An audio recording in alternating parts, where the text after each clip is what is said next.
బెజవాడలో ఉన్నటువంటి ఒక మద్యం దుకాణదారు ఇన్నోవేషన్ అంటే కొత్తది సృష్టించేశారు. వాస్తవంగా బెల్ట్ షాపు ఉండకూడదు, వైన్ షాప్ ఉండాలి అంతవరకే, లేదా బార్ ఉండాలి. సరే, అవి ఎలా జరుగుతున్నాయి ఇది ఎవరికి వాళ్ళకి తెలుసు, నేను ప్రత్యేకించి మాట్లాడక్కర్లేదు. కానీ డోర్ డెలివరీ మద్యం అనేటటువంటి సిస్టమ్ లేదు మన రాష్ట్రంలో.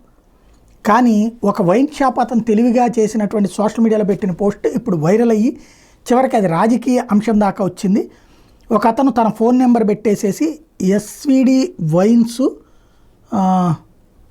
స్వీట్ మ్యాజిక్ ఆపోజిట్ డొంక రోడ్డు పటమట అంట, తను పెట్టినటువంటిది ఒకటి ఏంటంటే ఒక నెంబర్ ఇచ్చేసేసి liquor at your doorstep, make the most of it guys అంటూ పెట్టేశారు.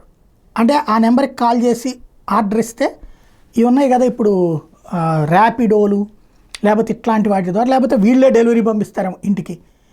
ఇది కాస్త పెద్ద ఎత్తున చర్చకు వచ్చింది. ఎందుకంటే దాన్ని దేవినేని అవినాష్ రైజ్ చేసి మద్యం హోమ్ డెలివరీ చేయడం సిగ్గుచేయటం, కూటమి పాలన మద్యం వ్యాపారాలు ఏకంగా సోషల్ మీడియాలో మద్యం హోమ్ డెలివరీ అంటూ ప్రచారం చేస్తున్నారు, వాళ్ళకి ఎవరైనా దండలు ఉన్నాయో అందరికీ తెలుసు అంటూ దాన్ని విమర్శించడంతో ఈ విషయం చర్చకు వచ్చింది. అసలు దీన్ని అనుమతిస్తారా? ఇది కనుక పెట్టేసేటట్టయితే చాలా పెద్ద సంచలనమే అవుతుంది.